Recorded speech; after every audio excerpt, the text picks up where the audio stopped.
Elon Musk va finalement racheter Twitter, le Conseil de l'Union Européenne adopte le règlement MiCA et Bitcoin fait des siennes. Bienvenue à tous les amis dans cette nouvelle édition du JT de la crypto.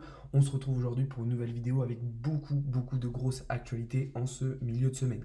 Juste avant de commencer, comme d'habitude, je vous invite à lâcher un petit like si la vidéo vous aura plu et à vous abonner, c'est super important, ainsi qu'à rejoindre le serveur Discord. Vous avez tous les liens dans la description. On va commencer comme d'habitude par une première partie un petit peu analyse technique. On va voir les différentes opportunités qui s'offrent à nous sur le marché en ce milieu de semaine et on passera très rapidement sur des actualités comme je vous le disais juste avant. Allez, c'est parti. Un marché assez vert aujourd'hui, même si on a eu pas mal de volatilité avec dans un premier temps une baisse et un Bitcoin qui au final reparti au-dessus des 20 000 dollars et un marché qui a suivi un petit peu cette volatilité, ce qui nous a d'ailleurs permis de prendre des très belles positions.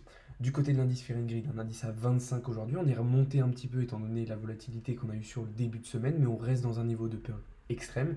Et du côté de l'indicateur Blockchain Whisper, on voit que les shorts ont légèrement repris l'avantage sur les longues, étant donné la belle impulsion haussière qu'on a pu faire justement en ce début de semaine.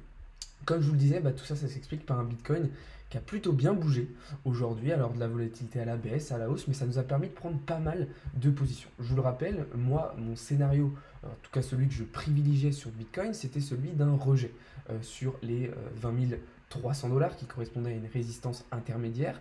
Et en plus de ça, je vous rappelle qu'on a aussi cette très grosse trendline daily qui va potentiellement faire office de résistance. Alors dans un premier temps, on a bien été rejeté justement par cette résistance qui nous a permis de prendre un trade en short qui s'est très bien passé. Moi personnellement, j'ai profité justement d'un prix qui s'approchait de ce plaqué jaune pour prendre mes profits et remonter mon stop loss au prix d'entrée. Et là, deux options. Soit on casse et dans ce cas-là, je change mon scénario et je rentre en long en direction probablement des 23 000 dollars. Soit on est de nouveau rejeté et dans ce cas-là, mon short va se prolonger avec des prochaines targets en direction des 19 400 dollars, puis vers le support en direction des 19 puis 18 000 dollars. Donc la situation est globalement la même. Maintenant, ce qu'il va falloir surveiller sur cette soirée, c'est justement si on a un nouveau rejet, si en fait on fait tout simplement un pullback inversé pour aller ensuite vers le bas, ou si enfin on arrive à casser cette fameuse double résistance qui pourrait nous permettre d'aller chercher plus haut. Alors maintenant, attention, parce que je vous rappelle qu'en daily, on a quand même un gros nuage d'Ishimoku qui va lui aussi faire office de résistance et surtout l'Akijun. Donc je vous le rappelle, les grosses unités de temps prennent l'avantage sur les plus petites. Donc certes, sur du H4, on pourrait voir quelque chose de plutôt haussier, même sur des choses à plus court terme, on le verra juste après. Mais sur du daily, il ne faut pas oublier qu'on a quand même plusieurs grosses zones de résistance au-dessus de nous qui vont potentiellement pouvoir nous empêcher d'aller chercher les 23 000 dollars. Comme je vous le disais, à court terme, on peut voir quelques petites choses plutôt intéressantes, avec notamment cette situation de bull flag, où on a fait dans un premier temps un fake out par le bas, pour au final venir casser par le haut. Donc ça, c'est intéressant.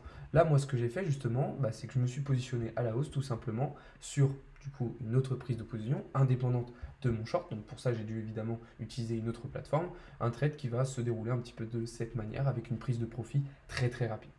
Mais bon, ce n'est pas la seule opportunité qu'on a pu saisir aujourd'hui sur le marché, puisque vous le savez, je suis rentré ce matin en short sur pas mal de positions, notamment sur Solana, qui a très bien été rejeté. Là aussi, ça m'a permis de prendre un petit peu de profit et de remonter mon stop loss au prix d'entrée. Je rappelle que c'était un trade sur lequel on s'était déjà positionné il y a plusieurs jours, où on avait déjà pris pas mal de profit, et au final, on est revenu sur le point d'entrée. Là, même situation que sur Bitcoin, soit on fait un pullback inversé pour aller chercher plus bas, soit on casse par le haut, et dans ce cas-là, il faudra revoir nos scénarios d'une autre manière, c'est-à-dire à la hausse. C'est très important, quel que soit le scénario, que vous ayez aussi des invalidations. C'est-à-dire que oui, vous avez tel scénario, mais vous prenez en compte dans votre scénario que si il se passe ceci, ça invalide justement ce scénario et votre prise de position.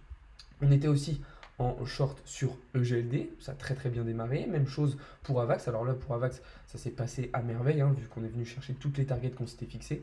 Tous ces trades-là, je les ai partagés dans le serveur Discord, mais aussi en analyse sur TikTok, sur Twitter, etc. Donc vraiment, il ne faut pas hésiter à venir me suivre un petit peu partout.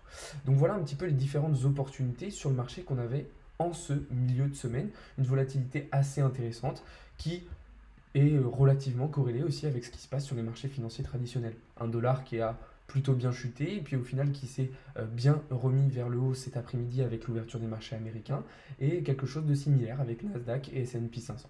Du côté des bourses européennes, on a eu une réaction aussi similaire avec un début de semaine qui s'était très bien passé et là on semble repartir un petit peu vers le bas avec probablement une clôture dans le rouge à partir de ce soir.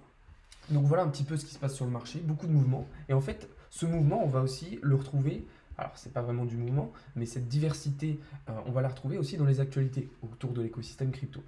Comme je vous le disais, Elon Musk a finalement décidé de racheter Twitter. Alors vous le savez, ça faisait plusieurs mois qu'on était en négociation, ça a même été traduit en justice avec la SEC qui est intervenue justement entre Elon Musk et Twitter. Et finalement, il semblerait que ça y est, Elon Musk ait pris la décision finale d'acheter Twitter, donc pour un prix qui avoisinerait les 50,2 dollars par action. Ok, donc ça me ferait un montant d'environ 44 à 47 milliards de dollars si je ne me trompe pas.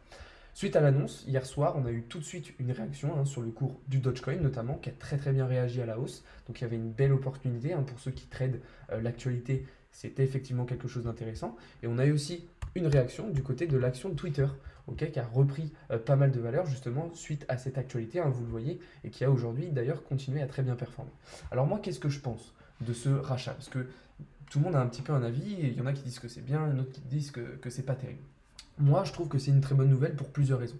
Déjà, premièrement, Elon Musk va rétablir une meilleure liberté d'expression sur le réseau social qui avait été un petit peu mise à mal depuis plusieurs mois et même depuis plusieurs années. Donc ça, c'est déjà un point important. La deuxième chose, et c'est ce qui va surtout nous intéresser, c'est qu'Elon Musk devrait probablement intégrer les technologies blockchain, donc crypto et NFT, au sein du réseau social. NFT, on avait déjà vu ça apparaître, notamment avec les photos de profil NFT qui pouvaient être identifiées justement grâce à la blockchain. Mais je pense qu'avec Elon Musk, on pourrait voir une démocratisation plus importante, justement, au sein du réseau social de ces technologies-là. Et ce qu'il faut comprendre derrière ça, et là où c'est vraiment intéressant, c'est que ça va permettre aussi une démocratisation, une adoption à grande échelle du public des crypto-monnaies, des NFT, vu qu'on en aura une utilisation quotidienne. Donc ça, c'était déjà un premier point très important que je souhaitais aborder avec vous. L'autre actualité très intéressante qu'on a eu aujourd'hui, mais qui n'est pas forcément ultra positive pour le marché européen des crypto-monnaies, c'est le règlement MiCA qui a aujourd'hui été adopté. Alors, comment ça, adopté? Eh bien, en fait, le Conseil de l'Union européenne a adopté MiCA, donc le futur règlement des cryptos en Europe, mais maintenant il va falloir que ce règlement il soit voté au Parlement européen. Ce vote il aura lieu lundi prochain et en fonction du vote ça validera définitivement ou non la mesure. Si elle est adoptée, alors la mise en application du texte MiCA sera prévue pour 2024. Je vous le rappelle, ce texte il n'est pas forcément en faveur du développement des crypto-monnaies en Europe et va rendre tout simplement le développement beaucoup plus compliqué avec des mesures assez strictes. Donc c'est pour ça qu'il faut absolument, il faut espérer que le vote du Parlement soit négatif et qu'on puisse continuer à développer les crypto-monnaies. Le but de ce règlement, en bloquant les crypto-monnaies, ça va être aussi de faciliter la mise en place de l'euro numérique. Je vous le rappelle, les banques centrales un petit peu partout dans le monde cherchent aujourd'hui à développer leur monnaie sous forme numérique. Donc ce qu'on appelle les MNBC, donc monnaie numérique de banque centrale. C'est le cas déjà aujourd'hui en Chine. Il y a la volonté de mettre ça aujourd'hui en Europe et on aura probablement la même chose aux États-Unis avec un dollar. Mais selon moi, ça arrivera un petit peu plus tard. Donc voilà, une news qui est un petit peu moins souriante et joyeuse que la précédente, mais il fallait que je vous la partage parce que c'est très important de prendre ça en compte. Je pense que je vous ferai une vidéo complète pour vous expliquer concrètement qu'est-ce que va changer le règlement MiCA, qu'est-ce que ça va apporter et qu'est-ce que ça va en revanche empêcher sur le développement des crypto-monnaies. Une autre actualité intéressante qu'on a en ce milieu de semaine, du côté asiatique cette fois-ci, avec le Premier ministre japonais qui a confirmé ses plans d'investissement dans le métaverse et les NFT. Donc c'est vrai que jusqu'à maintenant, le Japon, c'était un pays qui s'était pas trop exprimé sur tout ce qui était crypto-monnaie, blockchain, etc. Et là, ça y est, on a eu du coup quelque chose d'un petit peu plus ouvert, une prise de position un petit peu plus claire. Alors on le sait, dans tous les cas, le Japon, ça reste quand même un pays qui est très ouvert aux nouvelles technologies.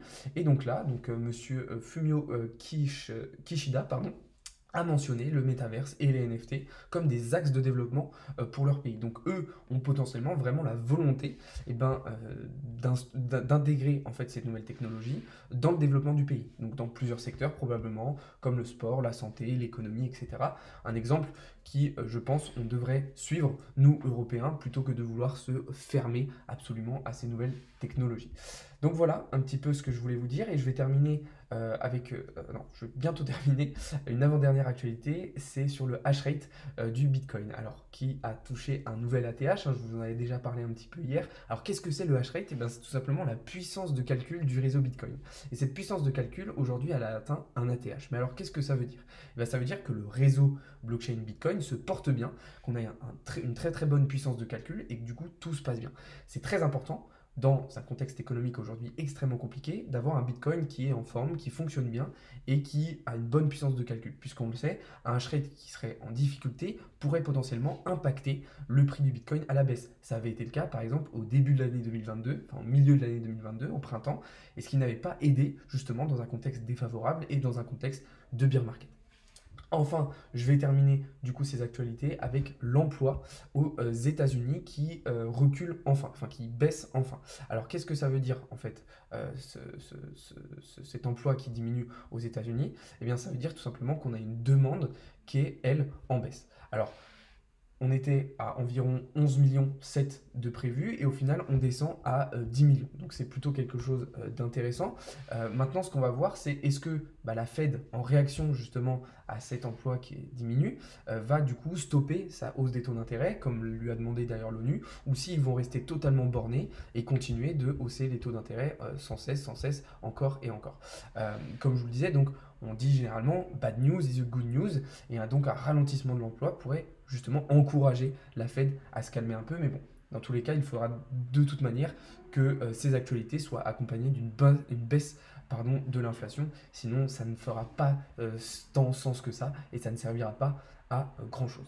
Voilà les amis, on arrive au terme de cette vidéo. J'espère que celle-ci vous aura plu. On se retrouve dès demain pour davantage de contenu et davantage d'analyse. Juste avant de vous quitter, je vous invite vraiment à vous abonner, à lâcher un petit like si la vidéo vous aura plu et surtout à rejoindre le serveur Discord. Vous avez tous les liens dans la description. Bonne soirée à tous les amis, c'était Alex de Crypto Learning.